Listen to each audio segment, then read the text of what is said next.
아까 이제 결단송하고 결단의 기도까지 했잖아요. 128페이지에 보면 사회자와 설교자의 태도와 표정이 이게 완전히 복음이어야 돼요. 예. 성형수술을 해서라도 이걸 고쳐야 돼요. 예. 성형수술을 해서라도. 예. 아침마당에서요, 관상가가 나왔어요. 그래가지고, 복상이 뭐냐, 그리고 안복상이 뭐냐, 이 얘기를 관상가가 얘기하는 거예요. 내가 그대로 해드릴게요.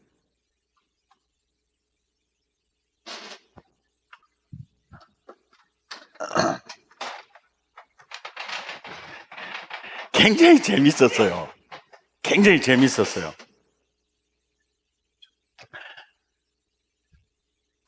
내가 하는 얘기 아니고요. 관상가가 하는 얘기예요. 그 이제 다 궁금한 거예요. 복상이 뭐냐. 다 그리는 거예요. 화이트보드에다 그리면서. 복상은 이게 복상이라는 거예요. 그러면은 안복상은 뭐냐 그랬더니 안복상은 이것이 안복상이래요. 그러니까 아나운서가 물어요. 왜 이건 복상이고 이건 안복상이냐.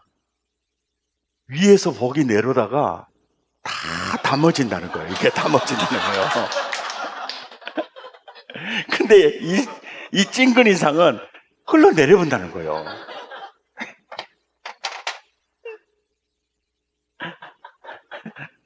이게 제가 하는 소리가 아니고 유명한 관상가가 아침마당에 나와서 하는 소리예요. 예.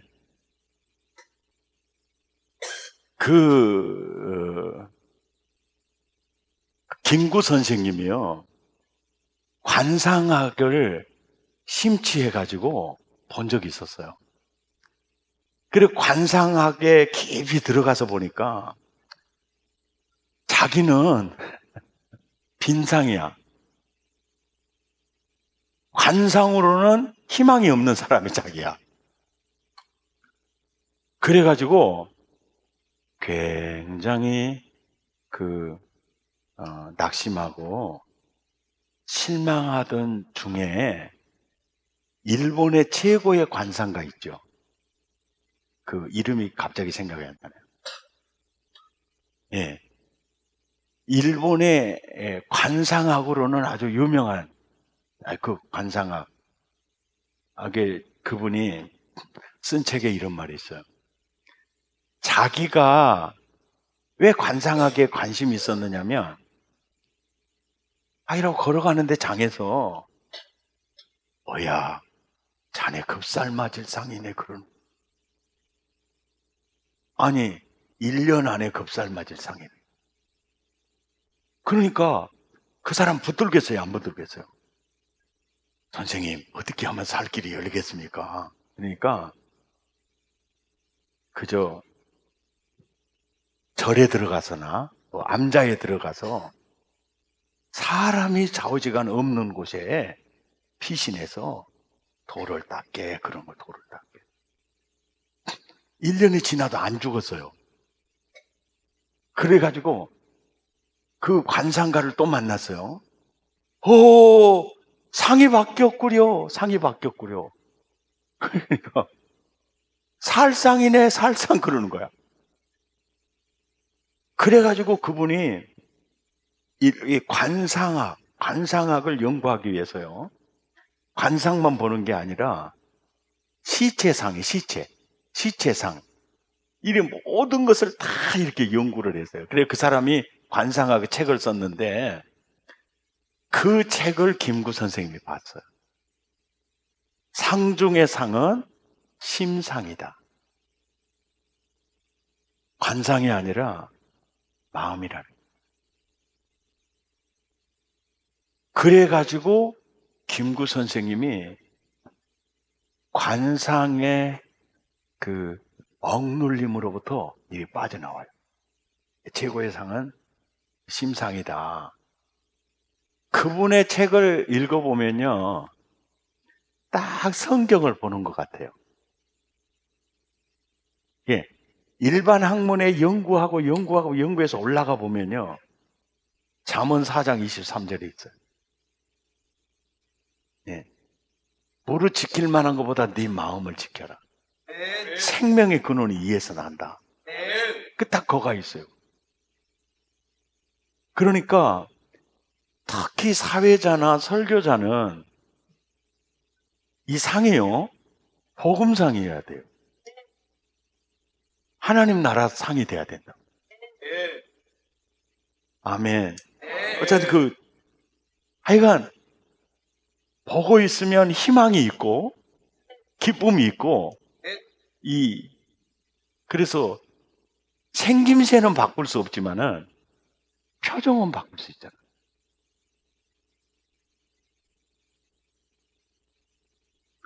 전용우 아나운서, 전 아나운서 박사 1호요. 우리가 소리글을 등한시했다는 걸 깨달았습니다. 학교에서 글만 가르치고 말을 안 가르친 거죠. 또랑또랑하는 발음, 깨끗한 음색, 억양의 높낮음, 완급 조절. 아나운서는 앵무새가 아니라 감정이 있다. 단순히 원고를 낭독하는 게 아니라 연주하여야 한다. 피아노도 연주자에 따라 곡에 대한 해석이 달라지듯이 아나운서도 마찬가지다. 강약, 고조, 장단, 속도, 포즈에 따라 맛이 달라져요, 맛이. 화법에선 6가지가 중요하다고 했다. 들려야 해요. 예.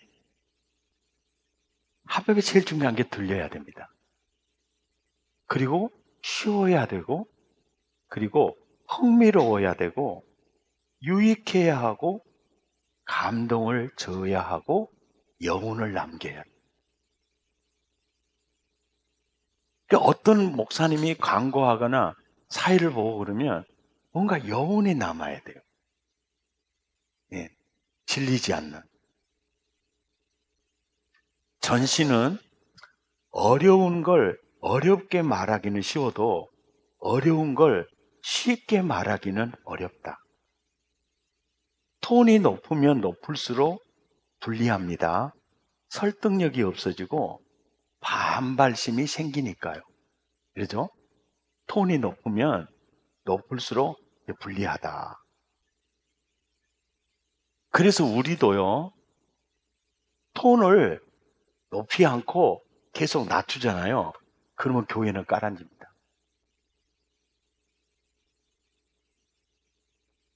톤을 높이면요, 사람의 관심을 확 끄집어 당깁니다. 여러분, 반갑습니다. 잘 오셨어요. 오늘 잘 잡수셨죠? 톤이 높잖아요. 잘 오셨습니다. 오늘 잘 잡수셨죠? 너나 먹어라. 회중을 끌어들이지를 못해요. 여러분, 할렐루야! 우리 힘껏 찬양하고 뜨겁게 기도합시다! 그러면 하고 싶잖아요. 너나 해라 그런 생각이 안 들잖아요. 안 하면 안 되겠다. 이렇게 회중을 이끌어가기 위해서는 언제나 그때는 톤을 높여야 돼요. 부흥회를 갔는데 담임 목사님이 기도를 하는데 톤을 좀 높여가지고, 하나님, 이번 성에 불이 떨어지게 주시옵소서, 열정적으로 기도를 했어요. 강사가 모시겠습니다. 박수 짝짝짝하게 박수 왔어요. 할렐루야, 우리 은혜 받읍시다. 이러면요 초쳐버립니다. 그죠? 톤을 높였죠. 그러면 같은 톤으로 가져야 돼요. 할렐루야! 반갑습니다. 이번 집회에 뭔 역사가 일어날 것 같아요. 믿습니까?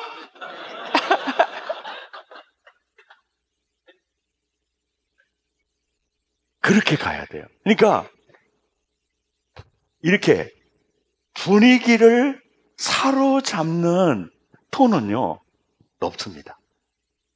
높아요. 예. 와! 자매님 정말 잘 어울려요. 대박, 대박. 음이 높아요. 그래야 사람 마음이 움직여요.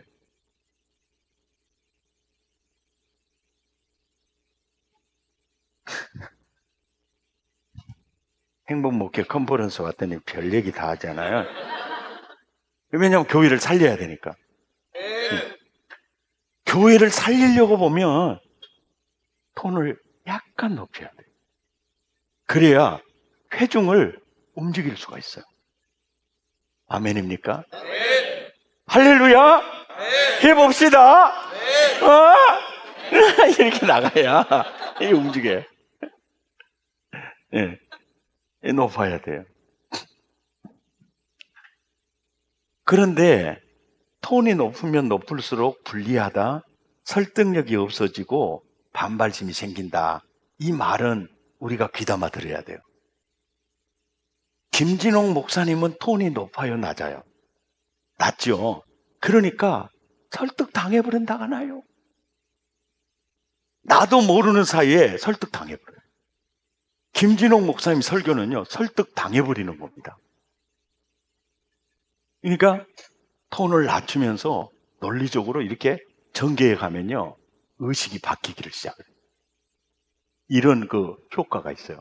그러니까 설교자, 목사는 톤을 높일 때는 정확히 높여야 돼요. 톤을 낮출 때는 또 낮춰야 돼요. 이 강약, 높낮이가 굉장히 적재적소의 경우에 딱 맞게 들어가야 돼요. 이미든 목사님, 네, 목사님이 나를 봤을 때 그런 것 같아요? 안 그런 것 같아요? 그런 것 같습니다. 그렇지. 대답을 이렇게 해야 명줄이 길지. 네. 그러니까 교회가 좀 가라앉아 있다 싶으면 톤이 높아져 가요.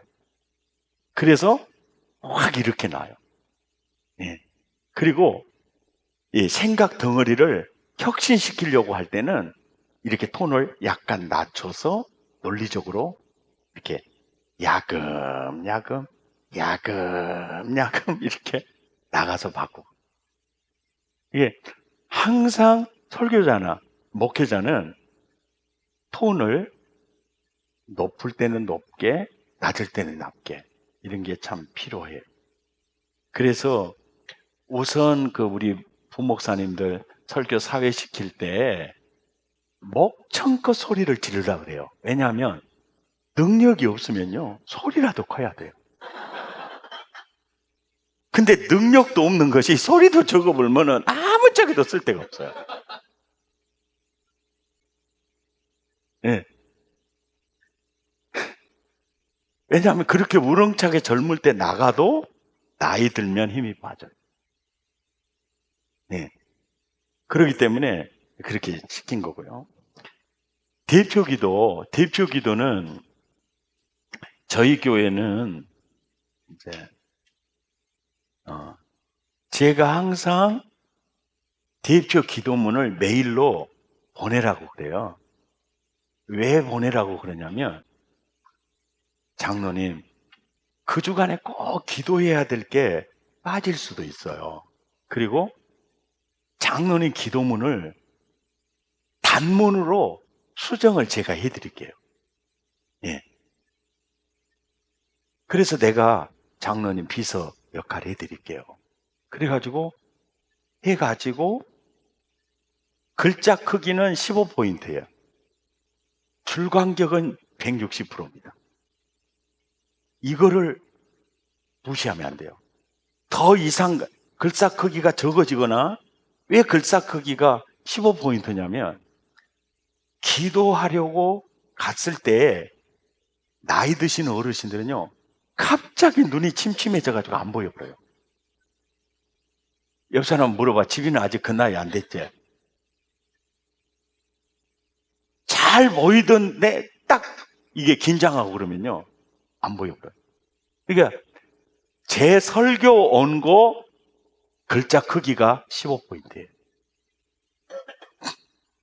네. 그 글자를 크게 하고 160 딱 하면은 3분 안에 다 끝나요.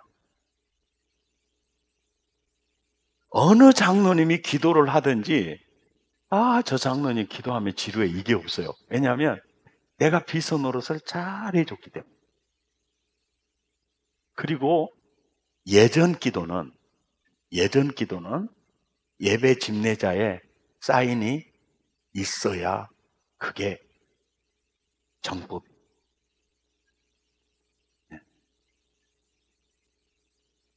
그리고 어떤 장로님들은 추가해 갖고 해본 사람이 있어요. 그럼 반칙이잖아요. 그러면 다음 순서 때 안식일이야. 절대 추가 안 해요. 네. 그리고 이렇게 이제 기도문을 잘 수정을 해주면 기도가 굉장히 깔끔하잖아요.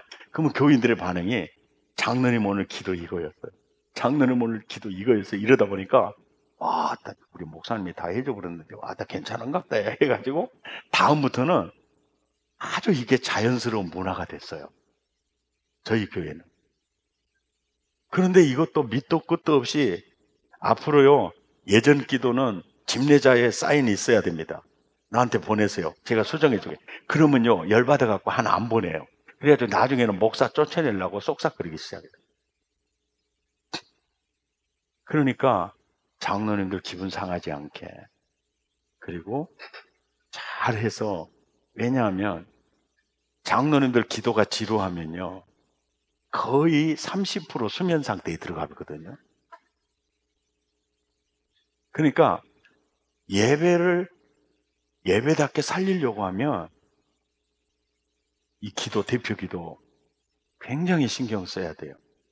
지혜롭게 잘해서 예배에 혁신이 일어나기를 기대합니다. 네. 예. 이제 소그룹으로 넘어가겠습니다. 소그룹. 예. 창세기 2장 1절에서 3절 성경을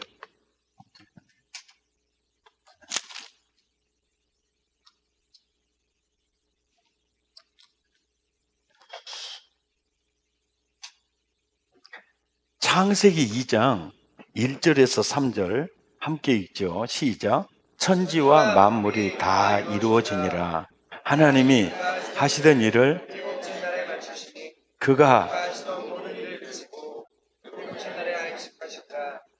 하나님이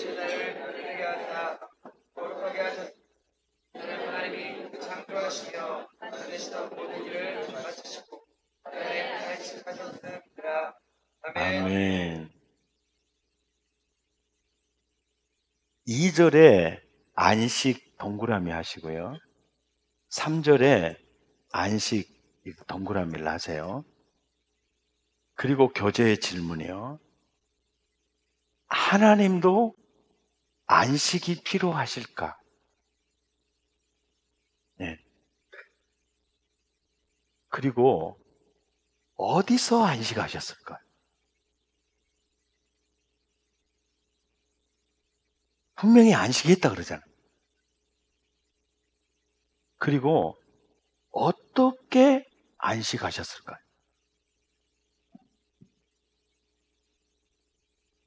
지금도 안식하실까요? 이 네 가지 질문을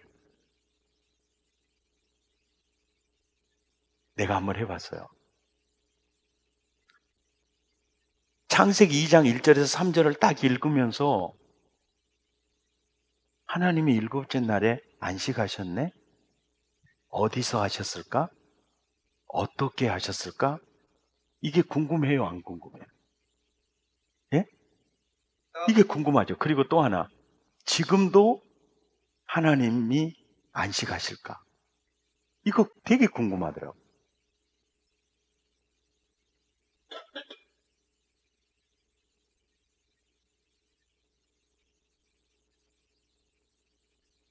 하나님의 성품, 성경에 나타난 하나님의 성품을 보면요, 성부, 성자, 성령님이요, 상호 존중하시죠. 그죠?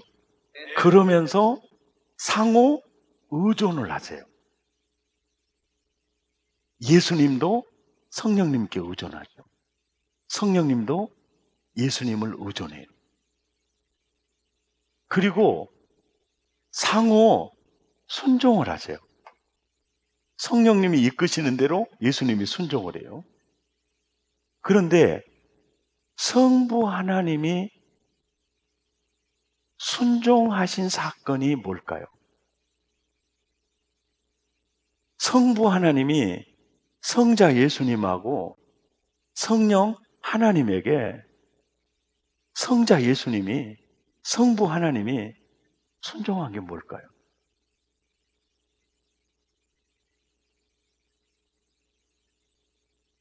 성부, 성자, 성령님은요, 상호 섬겨요. 그리고 상호 헌신을 합니다. 성부 하나님도 성자 예수님에게, 성령 하나님도 성자 예수님에게, 성자 예수님이 또 성령 하나님에게 완전히 헌신을 해요.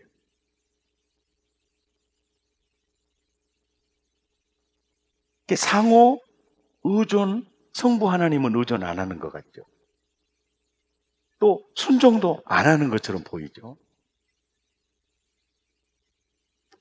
저는 하나님도요, 온전히 순종하셨다고. 어떤 면이냐면, 성경에 계시된 하나님의 성품으로 보면, 성자!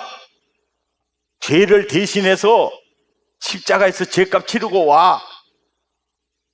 하나님이 성자에게 그렇게 말씀하셨을까요?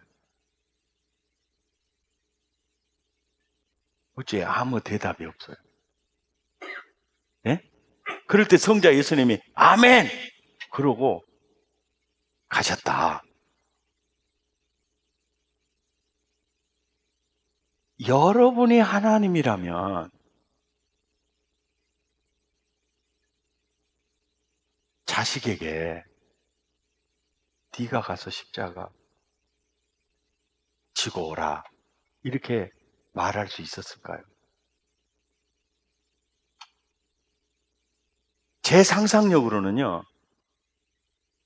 내가 육신을 입고 내려가서 내가 내 백성의 모든 죄를 내가 대신 담당하겠다라는 얘기를 성부 하나님이 스타일로 봐서 하셨죠. 그럴 때 성자 예수님과 성령 하나님이 아버지 죽는 꼴을 어떻게 봅니까? 성령님은 자기가 가겠다고 그러고 성자 예수님도 자기가 가겠다고. 설교를 들으면 생각 좀 하면서 들어봐요. 그럴 가능성이 굉장히 많아요. 그럴 때 성부 하나님! 하나님이 중심을 잡으셔야죠. 제가 십자가 지러 가겠습니다. 스스로 자기를 비워 종의 형체를 가지고 내려오실 때 성부 하나님이 순종하는 거죠, 그게. 그래서 성부, 성자, 성령은 상호 존중, 상호 의존, 상호 순종, 상호 섬김, 상호 헌신. 이게 삼위일체 하나님의 모습이에요. 그런데 성부와 성자와 성령님이 천지창조 사역을 다 마친 다음에 안식하셨다. 어디서 했을까? 어떻게 했을까? 되게 궁금하잖아요. 지금도 안식하실까? 이게 굉장히 궁금한 사안이에요.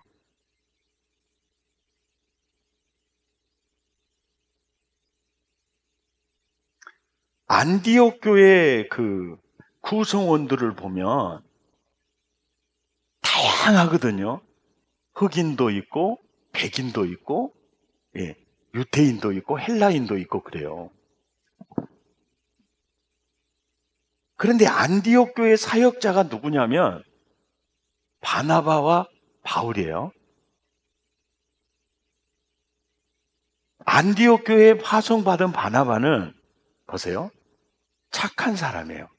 그리고 성령과 믿음이 충만한 사람이에요. 바나바가 초청한 바울은 내가 그리스도와 함께 십자가에 못 박혔나니 그런즉 이제 내가 산 것이 아니요 내 안에 그리스도께서 사시는 것이라. 바로 그 사람이 바울이에요. 그리고 바나바도 착한 사람이다. 착한 사람의 기준은 예수 그리스도의 형상이에요. 믿음이 충만했다. 이 말은 나는 죽고 예수님으로 사는 지수가 충만했다는 뜻이에요. 이게 성령의 역동에 의해서 완전히 움직여지는 상태가 성령 충만이에요. 그러니까 바나바는 자기는 예수 안에 없어요. 바울도 자기는 없어요. 바나바도 믿음이 충만해요. 그러니까 나는 죽고 예수님으로 사는 지수가 높아서 그리스도의 형상이 나타나요.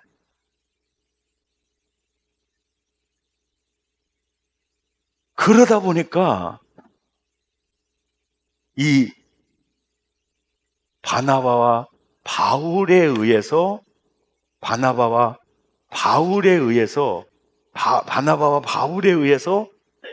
세워진 안디옥 교회는 진짜 건강한 그리스도인이다. 모든 교인들이 예수인이다. 조금 더 진하게 표현하면 저분들 한 사람 한 사람이 걸어다니는 예수님 같다. 이 얘기거든요. 그게 그리스도인이다.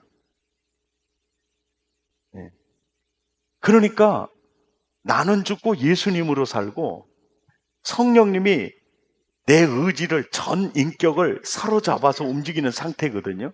그러니까 안디옥 교회는 사람이 보이는 게 아니라 예수가 보였던 거예요. 그래서 앞으로 행복 목회를 하시려고 하면 전략 첫째가 뭐냐면 행복한 나로 세우는 데 목적이 있는데 어떻게 행복한 나로 세울 수 있느냐? 그게 예수 제대로 믿는 거예요. 그리스도 안에 그리스도와 함께 그리스도를 따라 바울처럼 자기 안에 성전 삼고 계신 그리스도에게 자기를 헌신해 드리는 이런 사역자의 모델이 바울과 바나바예요. 그러니까 이게 예수 제대로 믿고 잘 믿는 소그룹 리더가 있어요. 또 목사님이 있어요. 그러면 그 공동체는 안디옥 교회와 같은 공동체가 돼요. 네. 아멘이죠. 네. 자,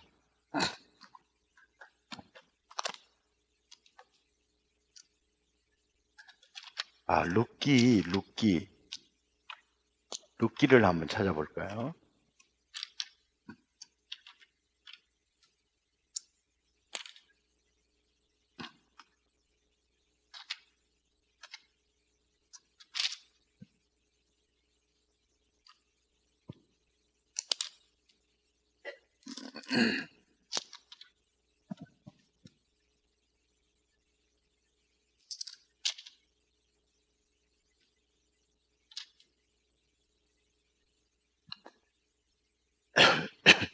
룻기 3장 1절을 보세요.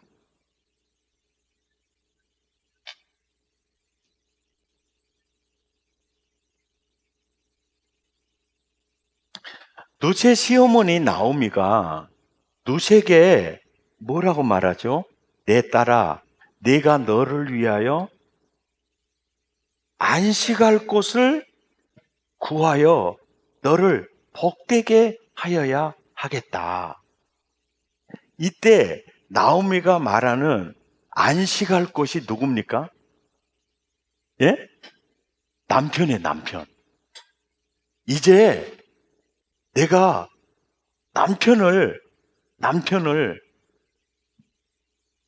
구하여 안식할 곳을 이제는 구해야 되겠구나. 남자가 부모를 떠나 그 아내와 합하여 한 몸을 이룰지로다. 이 비밀이 크도다. 내가 그리스도와 교회에 대해서 말하노라 그랬죠.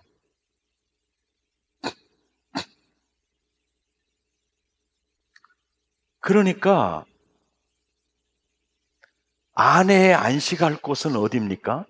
남편이요. 남편의 안식할 곳은 어디입니까? 아내예요.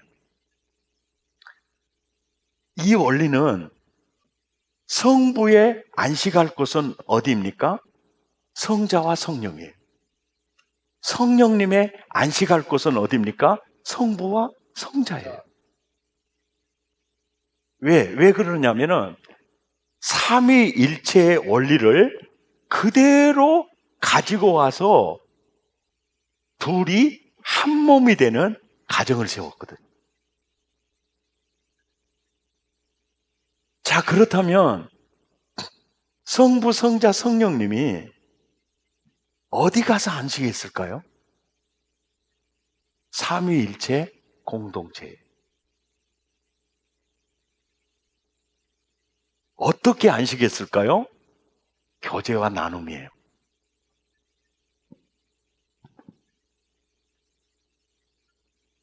아멘입니까? 네. 아멘입니까? 네. 이게 바로, 그러니까 창세기 2장에서 하나님이 안식하셨다. 성부, 성자, 성령님의 안식처는요, 공동체예요, 공동체. 어떻게? 교제와 나눔으로. 거기서 쉼을 얻는 겁니다. 거기서 활력을 얻는 겁니다. 안식은요, 쉼, 자유, 그리고 에너지를 얻는 겁니다.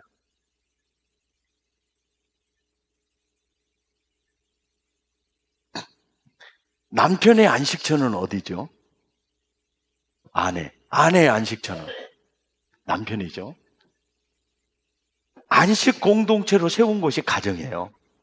그런데 가정이 사탄에 의해서 안식처가 아니라 지옥으로 변하는 가정들이 많이 있죠.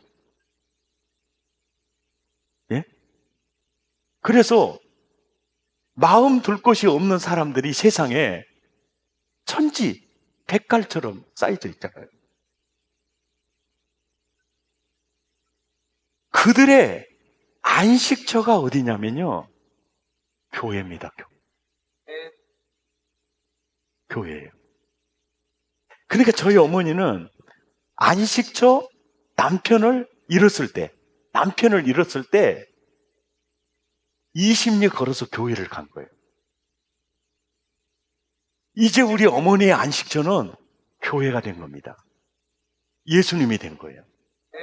아멘입니까? 이게 되는 거예요. 그런데 대그룹에서는 코이노니아가 이루어질 수가 있어요, 없어요? 예? 없어요. 그러니까 진짜 필요한 게 나눔의 공동체, 이게 소그룹이에요. 그러니까 이 소그룹이 강할수록 교회는 건강해져요. 아멘. 예. 이 소그룹을 그 목회에 있어서 이 소그룹 사역을 절대로 간과해서는 안 돼요. 예. 이 소그룹 사역이요. 그 소그룹에서 안식을 얻어야 하고 교제와 나눔을 통해서요. 예? 세상의 때가 막 벗겨져 나가야 되고 새로운 예수의 에너지로 채워져야 되고 또 그들이 영혼을 케어하는 목회하는 모습을 보면서 또 영혼을 살리는 지도자로 커가야 돼요. 이 소그룹이 그래서 중요해요. 예. 감리교회 속회라든지 전통교회 구역이라든지 어떤 셀이라든지 목장이라든지 이 소그룹이 굉장히 중요한 이유가 진짜 하나님의 가족 공동체를 유일하게 느낄 수 있는 것은 소그룹뿐이에요. 이 소그룹이 강해야 대그룹이 건강해질 수 있습니다. 아멘. 그 소그룹이에요, 소그룹. 이 소그룹에서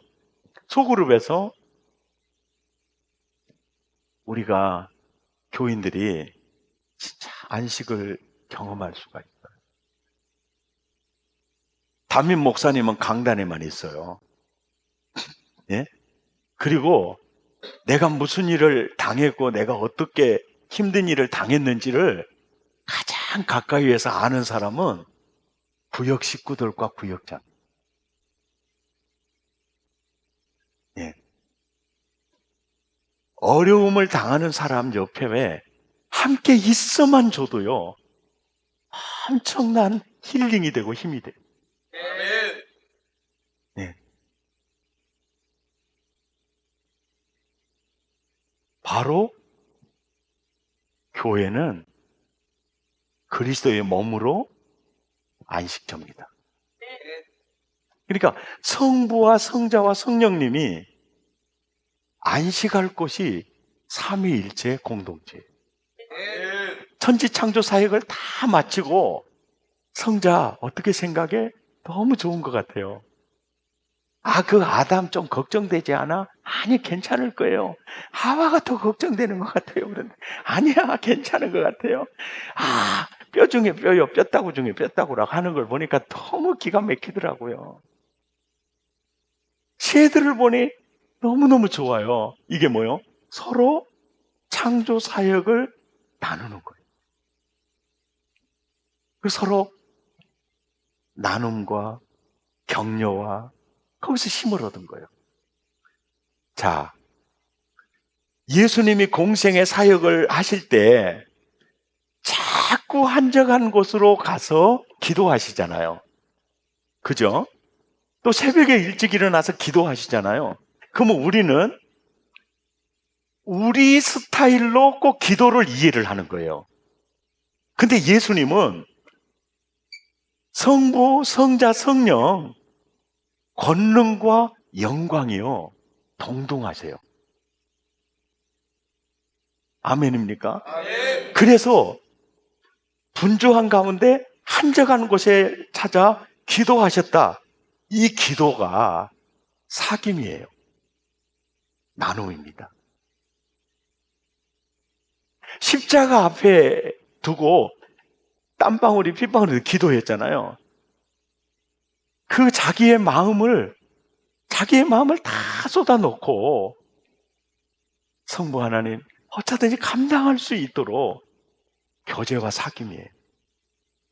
그래서 쉬지 말고 기도하라는 단어는 도움을 구하라는 기도보다는 그 얘기보다는 사귐과 교제와 나눔이 멈춰서는 안 된다는 뜻이에요. 아멘. 아멘이죠. 아멘. 쉬지 말고 기도하라.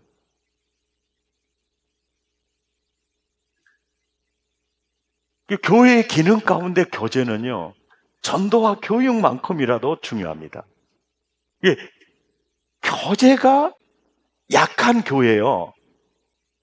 굉장히 허약한 교회예요. 그래서 사실은 목회를 정말 내가 잘하고 싶다 그러면요, 한번 따라잡다. 목회는 먹회다. 교인들하고 어쩌든지 싸돌아다니면서 퍼먹는 것이 진짜 목회다. 목회는 먹회다. 이게 목회다. 그리고 또 하나, 목회는요, 교인들하고 잘 노는 겁니다. 내장산에 가서 놀고 자빠졌다가, 그 다음에 저쪽 홍도 가서 놀고 자빠졌다가, 그 다음에 저 제주도 가서 놀고 자빠졌다가, 하여간 여러분 내 말 정말 잘 들으셔야 돼요. 목회는 잘 노는 거다. 목회는 먹회다.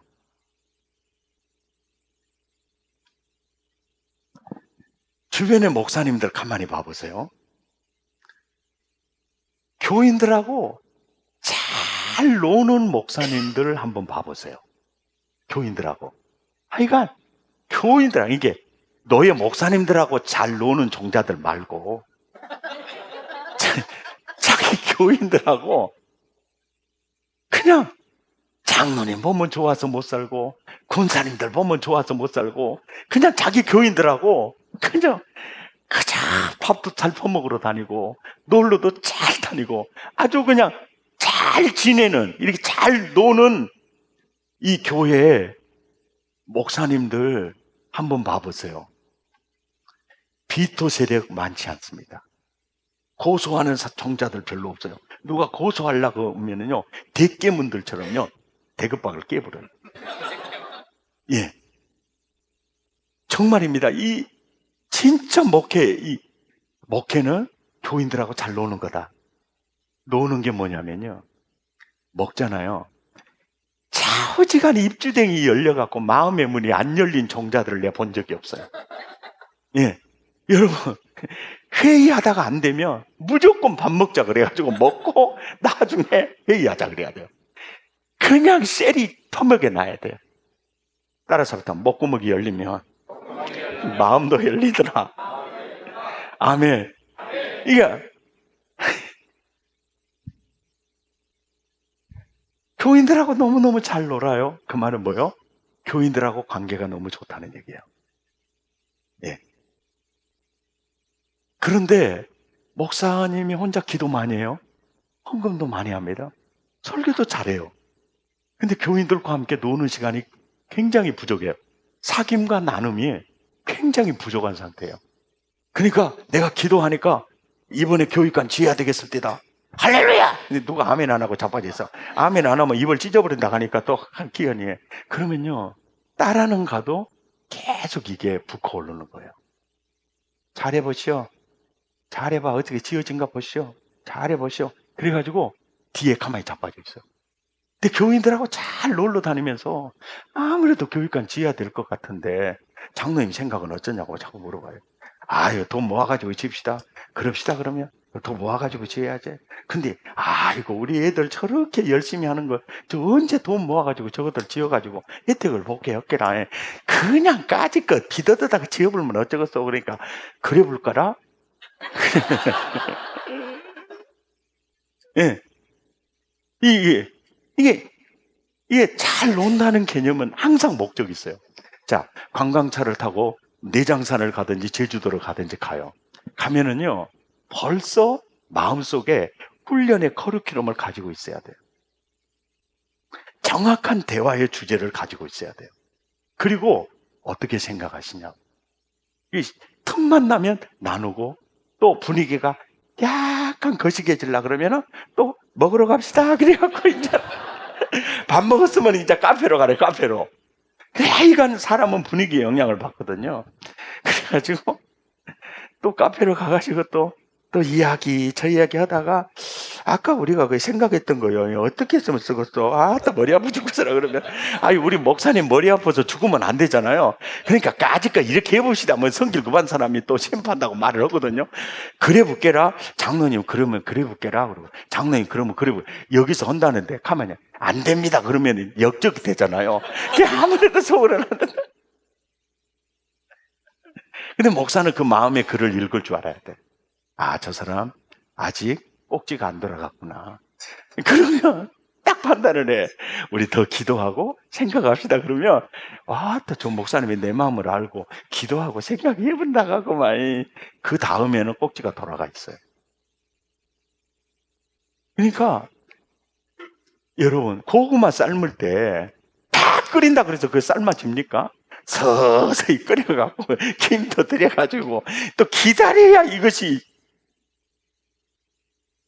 그런데 고구마도 그러는데, 예? 사람을 삶은데 그냥 삶아지냐고요. 국가시가 많이 들어가야 돼요. 예. 예.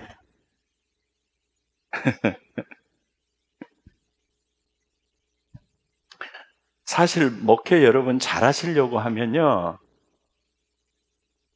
소소한 것까지도요, 장로님들하고도 나누고, 또 은퇴한 장로님들 있으면 또 장로님들과도 나누고, 또 안수 집사님들과도 또 대화하면서 많이 나눠서 해가는 게 굉장히 좋아요. 네. 나 혼자 하면은 나 혼자 책임을 다 져야 돼. 근데 그 종자들하고 같이 하면 공동 책임이야. 그러면 나는 그래. 장로님 그때 뭐 허작이 하고 지금 힘들어 죽겠다고 하면 그 장로님이 그래 나를 못 웃어버려. 그래도 목사님은 할 수 있을 겁니다. 힘내십시오. 왔다 그러면 속으로 그래. 헌금이라도 할 일이지. 근데 헌금은요, 우리가 생각하는 장로님들이 헌금 많이 하면 나중에 여러분 목회하기 힘들어져. 웬만하면 장로님들은 헌금 많이 안 하는 게 좋습니다. 여러분 잘 들으셔야 돼. 장로님들은 헌금 많이 해보면요, 다음에 또 뭐 허작하면 이제 절대로 허작 안 해버려. 왜? 포켓 돈 나갈 생각을 먼저 해버려. 그냥 절대 허작 안 해. 이렇게 장로님, 허주머니 터는 것은 하나님이 다 텁디다야. 장로님 허주머니 생각할 거 없어. 자, 돈 없으면 기도로 하면 돼. 하나님, 기도해. 누구 포켓을 털랍니까? 이렇게 기도를 해.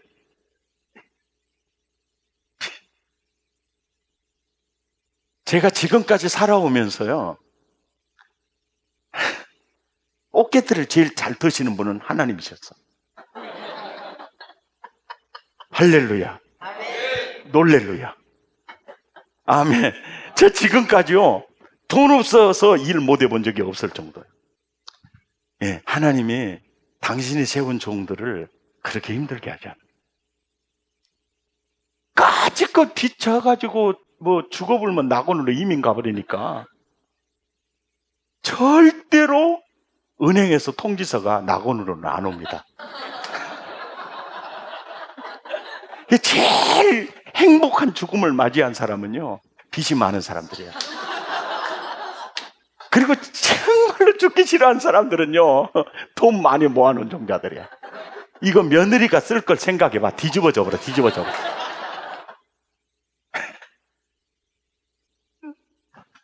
제가 중요한 얘기가 그겁니다. 내가 설교는 약해요. 그런데 교인들하고 자꾸 코이노니아 지수가 높습니다. 예. 그리고 교인들을 자주 만나서 격려하고 자꾸 기도해줘요. 그리고 교인들의 협조를 구합니다. 한국 사람은요, 나 따라와! 그러면 안 가! 그러는데 저 좀 도와주세요. 어메, 내가 안 도와주면 안 되겠구만. 그래갖고 죽을지 살지 모르고 도와줘요. 예? 장로님 좀 도와주세요. 집사님이 좀 도와주세요. 아멘입니까? 협조를 구하는 거예요. 협조를요. 장로님. 그리고 강대상에 신발 벗고 쓰레빠 신고 들어가서 서 있으면 나는 균형을 잃어가지고 막 자빠지려고 그래. 그리고 그냥 신발 갈아 신기도 너무너무 힘들어. 그런데 그 강대상에 신발만 신고 올라가면은 그냥 발목까지 잘라본다는 장로가 한 사람 있다. 아니, 우리 교회 얘기 아니야. 지금 다른 교회 얘기야. 네, 다른 교회 얘기요. 근데 실질적으로 보면요, 쓰레빠 신고 쓰는 거하고 구두 신고 신는 거하고 거룩에 대해서는 아무 차이가 없어요. 오히려 쓰레빠 신으면요, 발가락 냄새가 더 납니다. 국민 여러분, 잘 생각하셔야 돼요. 예? 오히려 더 안 좋아요. 신발 신고 이렇게 하는 게 제일 좋습니다. 그런데 옛날에 그 문화 있잖아요, 문화. 그 문화적인 힘에 의해서 강대상에 신발 신고 가는 것은 절대 절대로 내 눈이 흙에 들어가기 전에 만대한 사람들이 있어. 이제 그런 사람들이 있어요. 그런 사람들이 있으면 그 장로님하고 밥을 많이 먹어. 그러면서 얘기를 해. 나는 신발 신고 강대상에 올라가는 게 더 거룩하게 느껴진다고 그러면서 생각을 야금야금 바꿔. 그런 말이라면 하지 맙시다! 그리고 일어서려고, 아따, 장로님 여기까지 와가지고 밥이라도 먹고 가지. 그냥 화맛도 안 해. 우리 잘 포별 먹여드려. 그리고 집에까지 모셔다 드려요. 그리고 다음에 또 식사 한번 합시다. 장로님, 제가 사실은 류마티스 관절이 있고요. 신발 신고 벗으려고 할 때, 자빠지려고 할 때가 너무 많아요. 그래서 장로님, 신발 신고 가나 안 신고 가나 그러면서 신발 신고 올라가는 모든 교회 동영상 찍어다가 보여줘요. 네, 이게 다 보여줘요. 우리 교단에 이 훌륭한 분들 이 다 이러고 있습니다. 이것은 거룩과 관계가 없어요.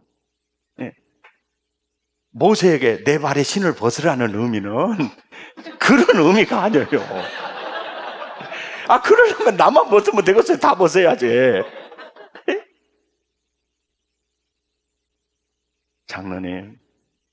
장로님이 좀 이해해 주시면 좋겠어요. 그러면서 당장 대답을 기대하지 마시고요. 장로님 기도해 보세요.